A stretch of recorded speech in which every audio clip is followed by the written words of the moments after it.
Hello everyone, welcome to the video. Wolfie here. Today we're actually going to be reacting to the IGN review of Arc Raiders. Now, because I am excited for Arc Raiders, it doesn't mean I may not agree with some things said.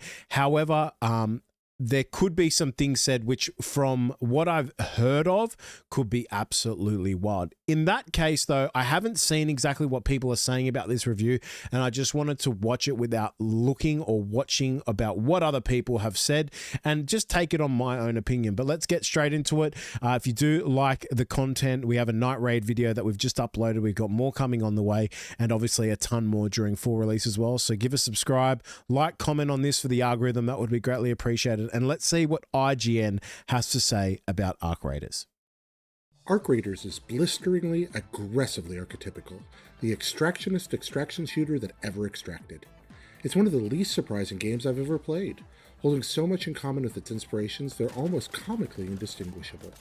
For preview purposes, this is a very good thing. If you enjoy other games about scavenging goods while avoiding PvE foes and robbing PvP humans, you're probably going to like Arc Raiders. What's going on with these graphics? First of all, can we talk about the graphics? Anyway. If you don't, then there's likely nothing new here to tempt you. This is a game so unabashedly tied to its progenitors that the hero's default melee weapon is a pickaxe, the same weapon Fortnite metaverse heroes dropping off of battle buses lug into combat. That's a cute enough homage. What is going on with these graphics though? But it's only the tip of the iceberg for the ways Arc Raiders will be instantly comprehensible for those who play Battle Royale, tree-punching survival games, or extraction. There's very little that feels truly original, but the components bolted together from other successful live service games click predictably and produce a satisfying result. The goal each round is simple. Go to the surface and then get back underground alive with better loot than you started with. Two forces stand in the way of that goal. The first are the Ark, AI-controlled battle robots that wander the map searching for any sign of organic life. The Ark are no trifling threat. Even the smallest bots can prove surprisingly dangerous, especially in groups. The little spider-like scurriers are downright upsetting for an arachnophobe like me, and the large crawlers do not mess around. Ark wander the map listening for the sounds of search or battle and swarm any humans they find. The Ark are especially dangerous in numbers, and there are plenty of subtle little traps set where clusters of different Ark with complementary abilities are placed near one another, sometimes hidden in indoor areas where one can literally trip into them. I met my fate more than once when I got overconfident around Ark. One crawling monstrosity literally spun into the air with its legs like some kind of cyclops spider helicopter. Take down an Ark, though, and the rewards can be worth your trouble. They generally contain ammo and weapon components. The second and more deadly threat are your fellow raiders. If you choose to play Arc Raiders, you best enjoy watching your back, because to quote Casablanca, "This place is full of vultures, vultures everywhere." It's often more efficient to fall upon a fully loaded player who isn't paying attention than to risk a half hour of bracing open doors in a nearby warehouse, or to lurk near an extraction point and cut somebody down when they're about to escape. Of course, every other raider is likely looking to do the same to you. Combat is competent enough to be satisfying. Your third-person avatar moves and controls like most other third-person avatars in modern shooters, with no real irregularities or surprises in the controls. Bullets mostly go where you want them to, depending on the capabilities of your chosen weapon, and melee attack power is substantial. Firearms feel right, SMGs are springy and difficult to control, assault rifles steady and heavy. Okay, first of all, if this is your aim, how can I trust you when you're talking about shooting? Want them to feel right. What is SMGs this? are springy and difficult to control. What is that, my friend? A couple of things he's mentioned here that I find a bit like lackluster, I guess, or just really not right. How are you talking about the shooting, first of all? It feels actually amazing. Or I don't know what you can do in a third-person environment to make shooting any more comfortable than what it is. Plus, there will be more guns coming out in Arc Raiders, which only makes you feel like you're using different styles of guns. But that's one of the things. He compared also the pickaxe being like something that was copied or just very similar, including like Fortnite. Like, I don't know what's going to make you feel different about the game being amazing, whether you have a pickaxe, a baseball bat, or some type of electricity device or something like that. But I also think in the future they're going to add ways of having different melee weapons that do different things. But to sort of relay that as to why a game could be a bit average, bad, competent as he used is just very weird as well. Assault rifles steady and heavy, sniper rifles punch like artillery. Playing in teams of 3 adds a bit of depth to the battle, as you and your companions can search and cover for each other much more systematically than is possible with a single raider.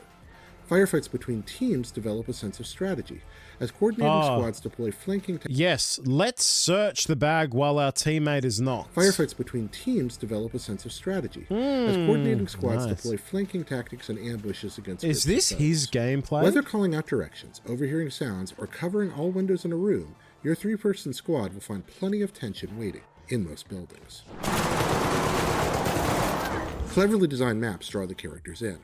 The most lucrative resource hubs are clearly marked, and players flock to the richest areas looking for food, or hover between the treasures and the extraction areas, waiting to dispossess the luckiest foragers of their well-won games.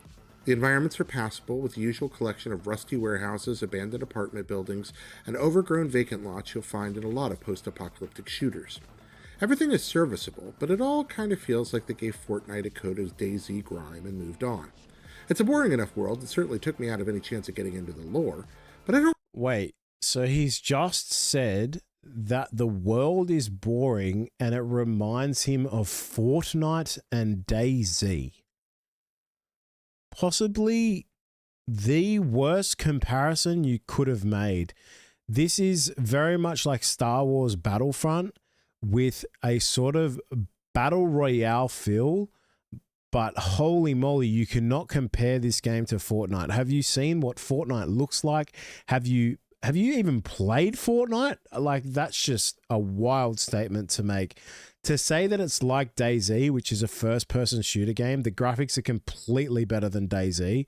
The mechanics, the crafting, everything is just way better than DayZ. I mean, that is just wild. The world itself is absolutely beautiful. I don't know what this guy is talking about. If you have played any of the tests, especially the last one, which was the Service Lamp, the world is amazing. It's very Star Warsy, industrial sometimes.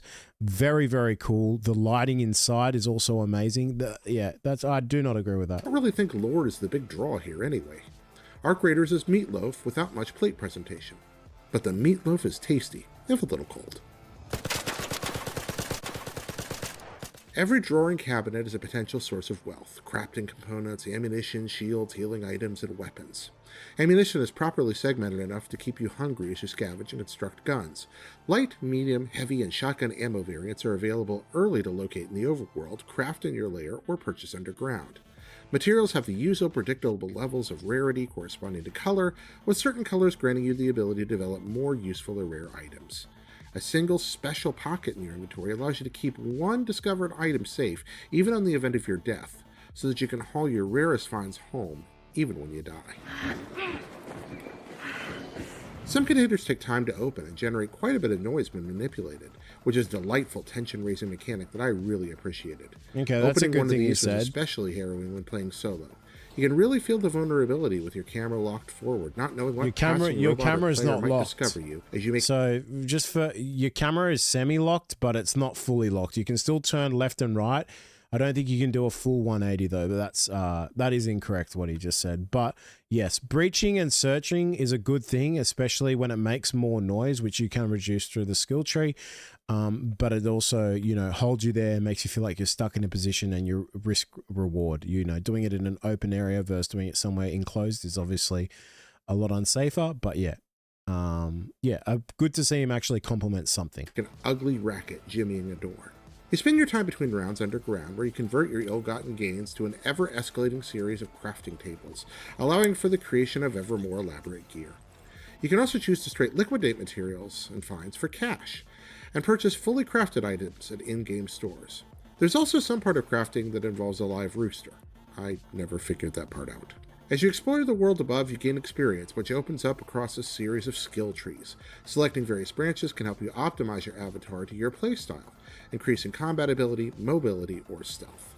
The different abilities are clearly labeled, and most are useful enough that every step feels like real progress. Character design with default options is pretty rough, but a number of better textures and outfits open up when you apply premium currency. I deliberately made my guy look as bleak and sad as possible using only default options, but my multiplayer partner had the Souls Easy top man with no name vibe going on, and I was envious. Arc Raiders previews pretty well, perhaps because its design conservatism makes it so instantly familiar. There's nothing here to challenge what came before, but sometimes that's okay. Overall, the Arc Raiders loop seems pretty well tuned to satisfy.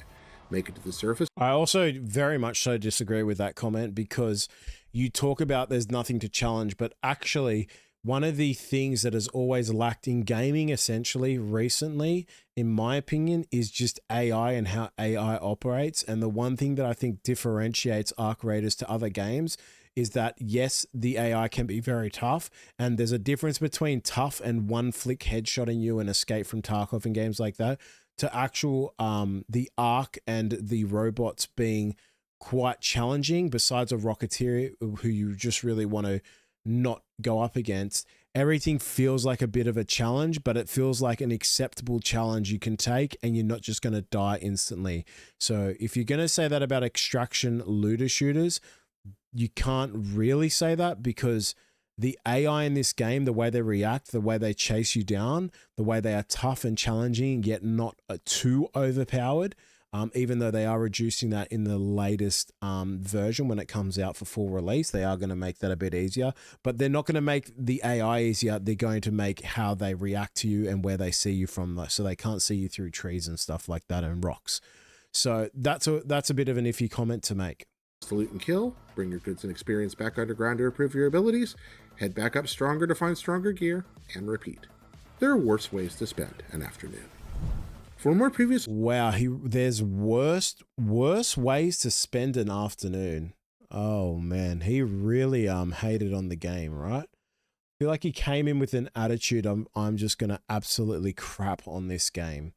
Anyway, very interesting take. I thought they'd be a bit more positive. It seems like he's absolutely trashed on the game, and maybe that's why it's getting a bit of news, and people are sort of focusing on this take a bit more, and why he's getting a bit of heat. But that is the review, guys. A little quick reaction to this video. I hope you really enjoy it.